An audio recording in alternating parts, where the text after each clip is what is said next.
Are your thoughts running your life? What if I told you that most of these thoughts are completely unreliable? In this video, I'm gonna show you how to spot the lies your mind tells you, challenge them, and rewrite your mental narrative. By the end of this video, you will know exactly how to reframe your thoughts, escape overthinking, and reclaim your peace of mind. I have 3 steps, and if you follow at least the first step, you are 80% there. Let's dive in.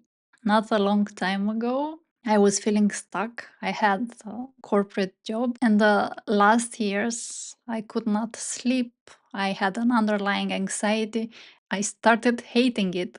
I'm not trying to diss that place. I was working long hours, and most importantly, I didn't like the environment. I was constantly being criticized. I didn't feel like my work was being appreciated. It took me a while to take action. I started thinking that there is more to life. I want to do something else. I rediscovered my passion for psychology and coaching, and I wanted to start my own business as a life coach. And the first thought that came into my mind was that I cannot make it. So, step one is identifying your thought, becoming aware of your thought. It helps if you write it down and start with the story in my mind is dot dot dot. And for me, it was that I won't be able to make it. I won't be able to make enough money. And there are theories according to which this is all of the work that you need to do, because we cannot fix what we are not aware of. So, awareness is almost, if not the entire solution. So, for me, I had this thinking that I cannot make it, and more crippling that is that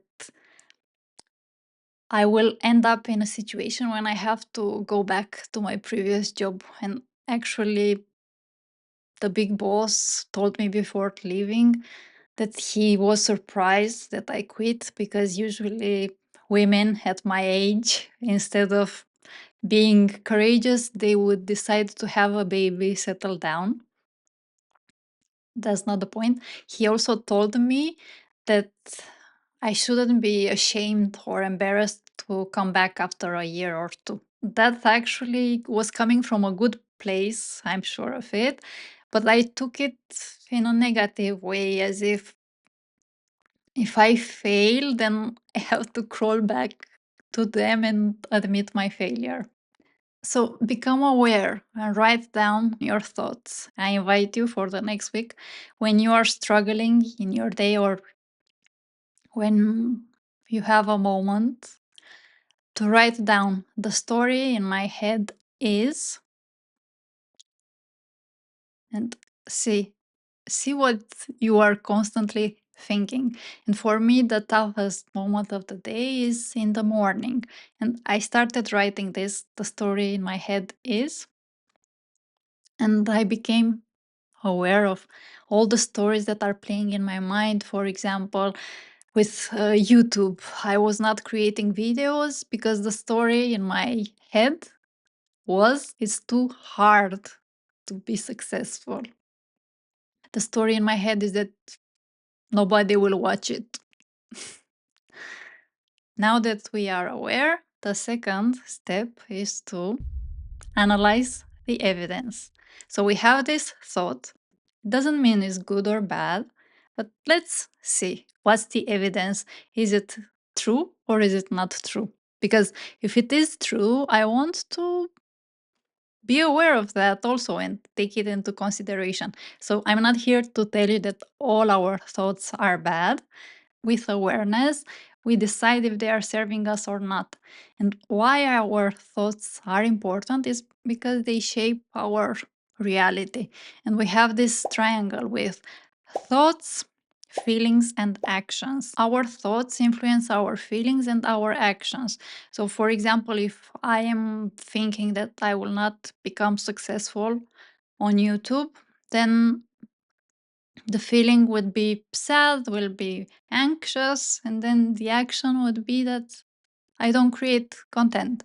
If instead I'm thinking it's just a matter of when, not a matter of if, then the feeling will be one of joy, optimism, and the action would be just to create content a little bit at a time. Another example I can give you is with going to a party. If the story in my head is that I am not welcomed to that party, that I won't make any friends, then the feeling will also be fear of rejection, sadness, and then the action will be that I will stay inside, which feeds the circle back again because I will feel alone. If instead I decide to change my thinking and maybe there is a chance I will make friends at this party, then I will go and it will change the entire reality. So let's get back now to step 2, which is analyzing the evidence. I wanted to quit my job and start my own business.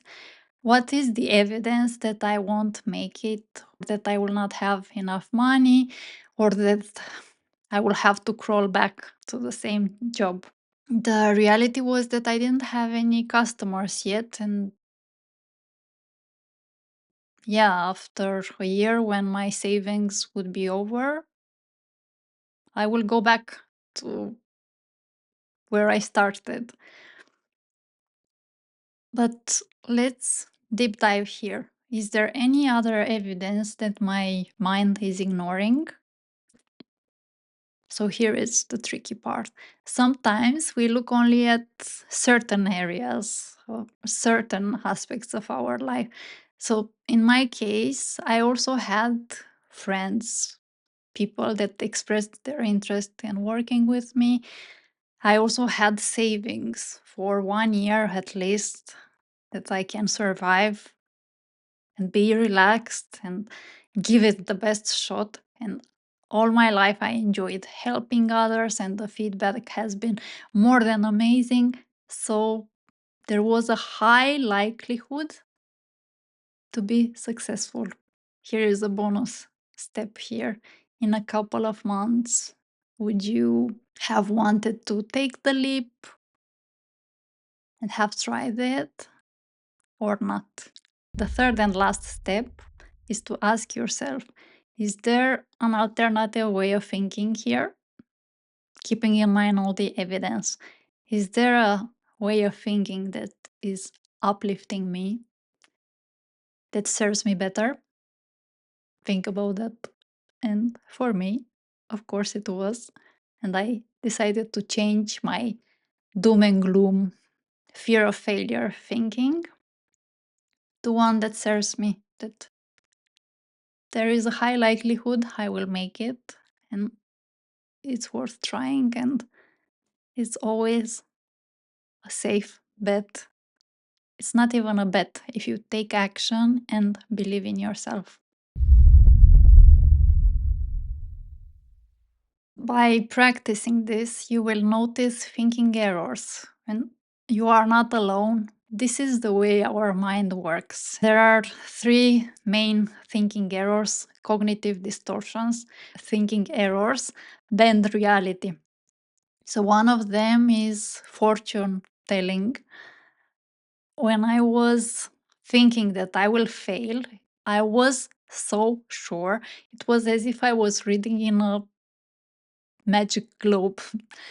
And we can never know 100% sure, especially if it's doom and gloom.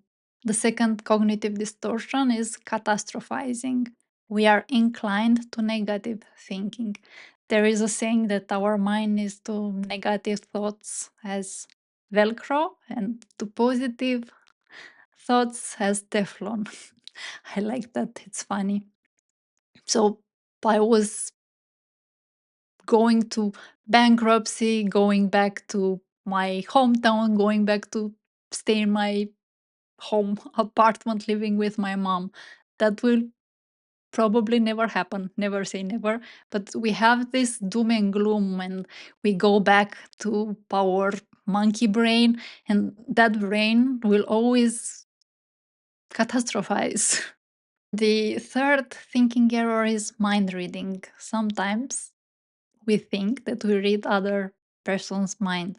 If someone is looking at me in a certain way, I may think that they are upset with me, or but I cannot read their mind. And ask yourself, what else could that person be feeling? Probably they have a bad day, they are upset about something else. So catch yourself.